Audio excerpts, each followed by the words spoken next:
Happy Sunday, Facebook. Happy Sunday. God is good and God has a word for you. I wanna pose a question to you by a show of hands. Just raise your hand. I may not see you, but God see you. By a show of hands, I want to pose a question that Les Brown posed to a group of people several years ago.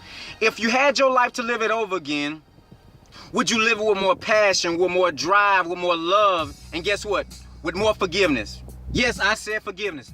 Forgiveness is the number one thing that holds most of us back from living our life of true purpose, from maximizing our true purpose. Jesus said in Matthew 6 verse 15, if you don't forgive men their trespasses, your Father in heaven cannot forgive you your trespasses. I'm reminded of a story I heard several years ago, and I really want y'all to listen to this story. There was a married couple that had been married for 50 years, and at the 50th anniversary, the husband asked the wife, honey, I know you love me, but can you answer this? And she said, what is it? He said, can you really be honest and tell me you gave me the best you got? You gave me your best shot. And he said, I just sensed that you did not give me your best shot. With tears in her eyes, she looked at him and said, baby, I did not give you my best shot. And he said, why? She said, for 50 years, I've been holding unforgiveness in my heart. I've been holding all this pain. When I was a girl, my daddy molested me for over 10 years. He'll come in the room, and the same man that I loved so much was the same man that took my purity, and I held on to that. And she could not give her man his all. So they got in the car. They went to the nurse home where her father was at the age of 95.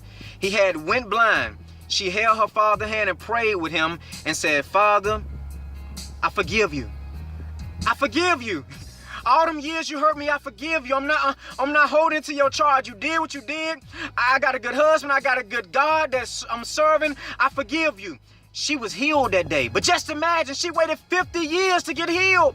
Just imagine how much more she could have loved her husband. Just imagine how many more vacations they could have went on. And whenever you hold unforgiveness in your heart, you begin to take it out on other people. Unforgiveness is the root of anger and the root of bitterness. And that's why we live the way we live, because we holding so many things. And I'm saying this, several years ago, I called my father. My father was never in my life. And I had to come to this same screeching halt to realize, and I gotta let it go. And with tears in my eyes, I said, Dad, I just want to let you know I forgive you. I love you. He can come right back in my life today. We can go on a vacation. You got to learn how to let it go. If you had your life to live it over again, would you live it with more passion, with more love, with more drive, and more forgiveness? You just don't know how much you are holding yourself back from discovering true greatness and happiness, but you got to learn how to let it go. I hope that you walk in your purpose, whoever you is, young lady, young man, man of God, woman of God, whoever you may be. I hope this message, this word is for you. We got to go back to one. There you go.